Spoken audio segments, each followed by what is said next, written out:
Bonjour Nicolas Tenzer. Bonjour.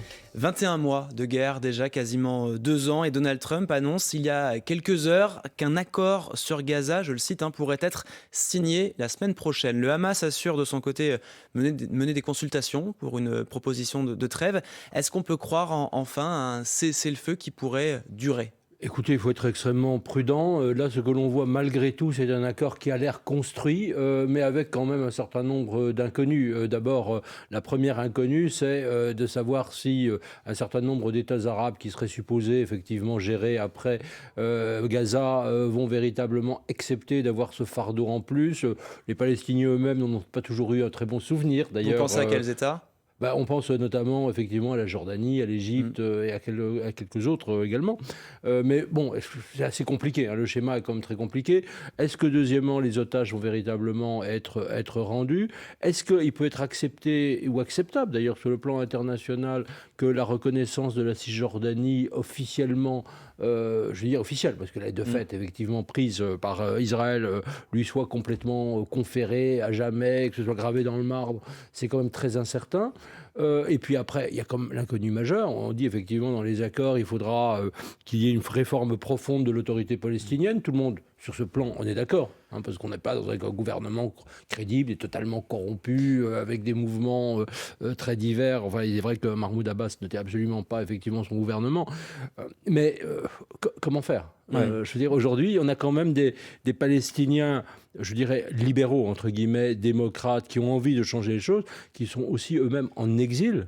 Faut pas l'oublier. Mais quand même, Nicolas Tenzer, est-ce que c'est pas la première fois qu'on nous dessine les contours d'un accord à peu près précis et qui semble presque équitable ? D'un côté, en effet, les otages qui seraient rendus, de l'autre côté, une reconnaissance de la solution à deux États, avec certaines conditions, bien évidemment, vous les avez rappelées, mais est-ce que ça y est, on avance un petit peu quand même ou pas ? C'est une petite avancée, c'est-à-dire que, effectivement, par rapport à tout ce qui s'est, je dirais, dit ou fait, notamment depuis le 7 octobre, mais même dans les mois avant, on a l'impression qu'on a une sorte de schéma qui paraît, sur le papier en tout cas, viable. Alors, c'est vrai que s'il était mis en œuvre, pour le coup, on pourrait dire que c'est la première victoire de Trump. Mais encore une fois, soyons extrêmement prudents à ce moment-là. On a quand même du mal à imaginer que Benyamin Netanyahou pourrait accepter cela aujourd'hui, après tout ce qui s'est passé ces derniers mois. C'est très difficile, mais en même temps, si vous avez, je dirais, une pression extrêmement forte des États-Unis sur Benyamin Netanyahou, c'est quelque chose qui peut se produire. Mais aujourd'hui, c'est vrai que pour Israël, c'est ça qui est extraordinaire. Il y a un gain d'Israël, la reconnaissance de la Cisjordanie. Mais le fait pour Israël de reconnaître, je dirais, ce gouvernement, soyons plus précis, la solution à deux États, alors qu'il ne veut absolument pas en entendre parler depuis le début, là, ce serait effectivement une révolution. Nicolas Tenzer, alors justement, Benyamin Netanyahou, il est reçu lundi à Washington, à Maison-Blanche, par Donald Trump. C'est la troisième fois que le Premier ministre israélien est reçu par Donald Trump depuis sa réélection, depuis sa prise de fonction en janvier. Vous nous disiez à l'instant, les États-Unis, s'ils mettent la pression en gros sur le Premier ministre israélien, ça peut peut-être changer la donne. Est-ce que l'objectif de Donald Trump, c'est de mettre la pression dans le bureau ovale ? Je pense que l'objectif de Trump, c'est, alors qu'il a complètement raté sur l'Ukraine, on va le redire sans doute, c'est effectivement d'avoir au moins un succès à son actif. Et ça, je pense que c'est ça qu'il souhaite. Mais il ne l'écoute pas, Donald Trump, Benyamin Netanyahou. Il n'écoute jamais, non ? Alors, il n'écoute jamais, sauf que malgré tout, les États-Unis, pour l'instant, ont donné quand même quelque chose à Israël. Je veux dire, à partir du moment quand ils ont frappé l'Iran, c'était sous la pression de Netanyahou que Trump l'a fait. Et aujourd'hui, Netanyahou, d'une certaine manière, lui doit quelque chose. Maintenant, effectivement, après, je crois qu'il y a malgré tout une capacité de Netanyahou d'essayer de convaincre Trump qui est beaucoup plus forte que l'inverse. Mais encore une fois, après, il y a un jeu. C'est-à-dire que si Trump n'obtient absolument rien, il peut effectivement s'énerver assez fortement contre Israël. Est-ce qu'il cessera complètement les livraisons d'armes ? Et c'est là où Netanyahou tient Trump, parce qu'il sait très bien que dans l'opinion publique américaine, et notamment les financeurs évidemment de Trump, il n'y a pas question de lâcher Israël, d'abandonner les livraisons d'armes, etc. Bon, ça va être un jeu assez compliqué. Alors, vous parliez des livraisons d'armes à Israël par les États-Unis. Justement, parlons de l'Ukraine, où Donald Trump, c'était il y a 2 jours, il a dit qu'il souhaitait geler une partie des livraisons d'armes aux Ukrainiens, et dans le même temps, temps. Il y a eu un échange téléphonique entre Volodymyr Zelensky et le président américain, un échange salué par le président ukrainien qu'il a jugé important et utile. Nous avons discuté des capacités de défense aérienne et nous avons convenu que nous pourrons travailler à accroître la protection du ciel ukrainien, a dit le président Zelensky.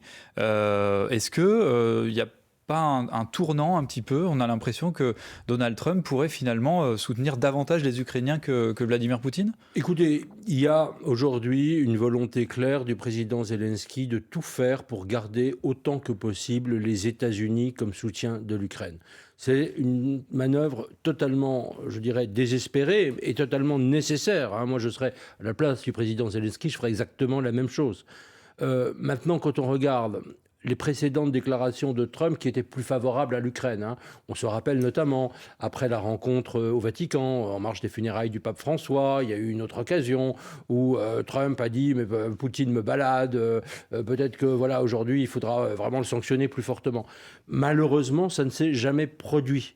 Et que jusqu'à présent, Trump est toujours revenu à ce qui apparaît pour moi une sorte de loi de la plus grande pente, qui est concrètement une sorte d'allégeance vis-à-vis de Moscou, ou en tout cas une collusion assez forte. Et tout ceci vient à un moment où vous avez quand même l'annonce par les Américains de la coupure des programmes d'aide essentiels à l'Ukraine, notamment en matière de défense des populations civiles, par le biais des Patriots ou des missiles Hellfire, etc. Donc, je veux dire, je ne vois pas aujourd'hui Trump renverser, malheureusement, je dirais, sa tendance quand même de soutien assez fort à la Russie. Et on va revenir justement sur ces relations entre les États-Unis et la Russie dans un instant avec vous, Nicolas Tenzer, sur France Info, après le fil info à 8h40 avec Diane Ferchit. Le Tour de France, c'est le grand jour pour les amateurs de cyclisme. Le départ de la première étape sera donné à 13h40, 185 km à Lille, avec un parcours qui fera la part belle aux sprinteurs. 184 coureurs seront sur la ligne de départ, dont le favori, le déjà triple vainqueur de la grande boucle, Tadej Pogačar. Des taux records de polluants éternels ont été découverts. L'eau du robinet est interdite à la consommation dans 12 communes des Ardennes, 4 de la Meuse. La ruralité n'est pas la poubelle des zones industrielles, réagit sur France Info le député des Ardennes, Jean-Luc Warsmann. Le préfet a promis une mobilisation d'ampleur des forces de l'ordre dans le Tarn. Nouvelle manifestation contre le chantier de l'autoroute A69. Plusieurs milliers de manifestants attendus l'an dernier. La mobilisation avait tourné à l'affrontement avec les forces de l'ordre. 1 300 000 voyageurs attendus dans les gares ce week-end pour les départs en vacances, et sur les routes ce samedi est classé rouge par Bison Futé Rouge dans le sens des départs. Au Texas, des inondations après des pluies diluviennes provoquent la mort d'au moins 24 personnes. Selon un dernier bilan des autorités, des enfants figurent parmi les victimes. Ils participaient à un camp d'été. La crue des cours d'eau a emporté des maisons ainsi que des arbres. France Info. Le 8-30 France Info, Antoine Comte, Benjamin Fontaine. Nicolas Tenzer, vous êtes toujours avec nous. Vous êtes enseignant à Sciences Po et spécialiste des questions géostratégiques. Une question par rapport à cet échange téléphonique. Alors, il y a eu cet échange téléphonique, on a parlé, entre Zelensky et Trump, mais il y a eu aussi un échange téléphonique entre Donald Trump et Vladimir Poutine. Et là, ça s'est moins bien passé d'après ce que nous dit le président américain ces dernières heures. Il se dit très mécontent de son échange avec le président russe et il estime, je le cite, que Vladimir Poutine veut juste continuer à tuer des gens. Comment vous analysez cette déclaration ? J'allais dire que si Trump en tire les conséquences, c'est une bonne chose, parce que ça voudrait dire qu'enfin il est réaliste par rapport à Poutine. On sait parfaitement que Poutine a une volonté de continuer à assassiner autant qu'il peut, tuer, massacrer, torturer. Enfin, je veux dire, c'est son programme, je dirais, établi depuis 25 ans, et on le voit depuis 11 ans en Ukraine, et surtout évidemment depuis 3 ans, enfin plus de 3 ans maintenant. Donc si Trump le pense, très bien. Enfin, je dirais la réalité. Trump ne veut absolument pas parler d'accord de paix. Il veut uniquement continuer, encore une fois, à détruire l'Ukraine. Maintenant, il faut que Trump en tire les conséquences. Et donc, il faudrait qu'on entende dans les 24 heures, évidemment, Trump qui dise écoutez, toutes les mesures d'annulation qui ont été annoncées par d'abord le secrétaire d'État adjoint à la Défense, Elbridge Colby, qui est très russophile, entre guillemets, plus après Peter Excess et les autres, tout ça c'est annulé. Au contraire, nous allons renforcer notre programme d'aide à l'Ukraine pour la défendre. On va livrer des avions. On va peut-être nous-mêmes, d'ailleurs, prendre la décision d'intervenir directement directement, ce qui serait la moindre des choses, pour essayer de protéger le ciel ukrainien avec nos amis et nos alliés europééens. Voilà. Alors Trump, s'il disait cela, je me dirais, ah, ouais, très bien. Et là, ce sont que des déclarations d'intention, en fait. Parce qu'il avait Mais- déjà attaqué mais il Vladimir avait Poutine. déjà dit, il avait déjà menacé la Russie de sanctions aussi terribles. Il avait déjà dit, j'ai l'impression quand même que Trump me balade, c'était l'expression qu'il avait utilisée. Voilà. Bon, et là, ça n'avait strictement rien donné. Et donc, on a quand même l'impression aussi. Alors, il y a aussi ce qui est intéressant, c'est que vous avez le récit, mais qui est toujours un récit de propagande du Kremlin par derrière, qui dit que Trump a accepté, avec la Russie, de bâtir un grand programme pour défendre les valeurs familiales, les valeurs traditionnelles, enfin bon, une sorte de truc de non-sens, évidemment. Vous avez évoqué les Européens, Nicolas Tenzer, Emmanuel Macron et le Premier ministre britannique vont coprésider jeudi une visioconférence, une réunion des pays volontaires pour un renforcement des capacités de défense de l'Ukraine face à la Russie, justement. Ils vont échanger avec notamment Volodymyr Zelensky. À quoi ça peut servir, ça, aujourd'hui ? Alors, écoutez, moi, j'aimerais bien aujourd'hui que les Européens, qui ont certes augmenté leur production d'armes, livrent plus d'armes à l'Ukraine, bon, ça c'est très bien quand même, aillent jusqu'au bout, encore une fois, de leur résolution. C'est-à-dire que d'abord, quand même, ils actent le fait qu'aujourd'hui, les États-Unis se sont retirés et qu'il va falloir les remplacer dans la défense de l'Ukraine, dans la victoire et bien sûr dans la défense de l'Europe elle-même. Je pense que ça, il faut l'acter avec un certain nombre de conséquences. Je vais en dire un mot. Et juste, pourquoi c'est si compliqué pour l'Europe de le reconnaître ?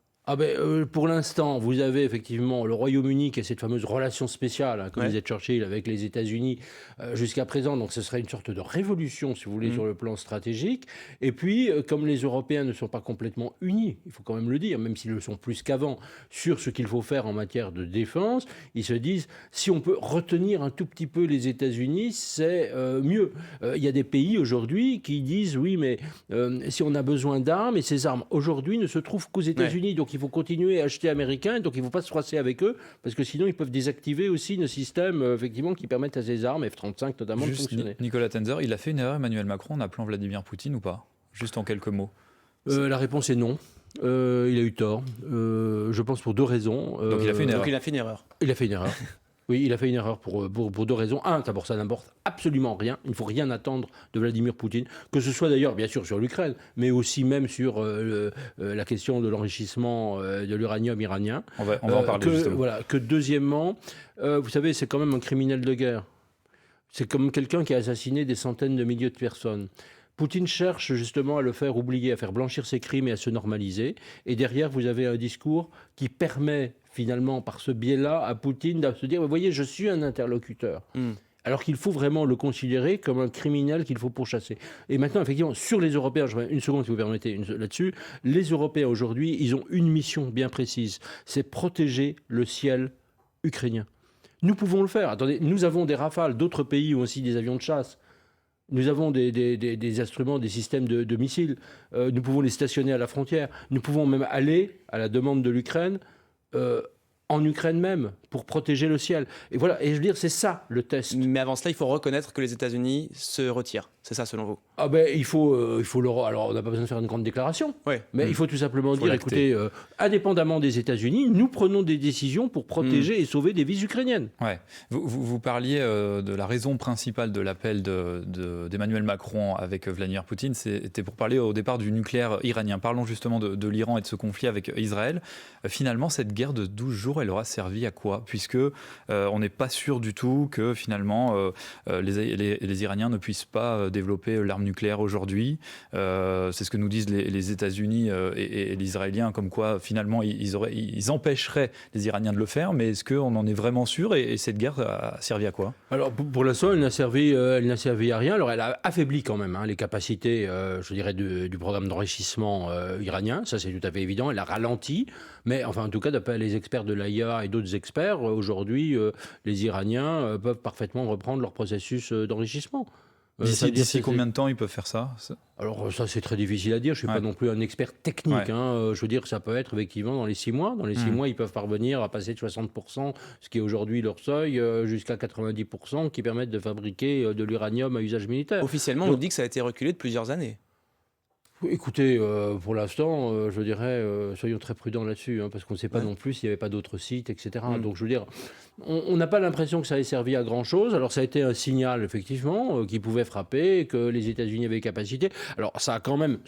les attaques, alors plutôt israéliennes d'ailleurs qu'américaines, ont quand même affaibli les capacités de riposte évidemment iranienne en termes de missiles, en termes de protection d'eux-mêmes. Ça, oui. Même si Nicolas Tenzer, le régime des Mollahs n'est pas tombé du tout, même la répression s'amplifie. Un chiffre, ce sont plusieurs ONG, au moins 734 personnes ont été arrêtées depuis le début de la guerre. Plusieurs prisonniers ont été exécutés sur accusation d'espionnage. Et puis il y a nos compatriotes Cécile Kohler et Jacques Paris qui sont toujours emprisonnés dans la prison d'Evin à Téhéran. Ils viennent d'être inculpés pour espionnage et ils encourent du coup la peine de mort. Quelle est la stratégie de l'Iran par rapport à la France, par rapport à Cécile Kohler et Jacques Paris? C'est de quoi? C'est de mettre la pression sur le Quai d'Orsay, sur Emmanuel Macron, parce que la France finalement a critiqué le nucléaire iranien? Malheureusement, effectivement, nos compatriotes sont une monnaie d'échange. Ce sont des otages. Ce ne sont pas évidemment des prisonniers classiques. Ce sont des otages. C'est pour faire pression sur la France, pour essayer que la France, effectivement, ait une position peut-être dans une éventuelle négociation moins défavorable, au moins, je dirais, à la continuation du programme nucléaire iranien.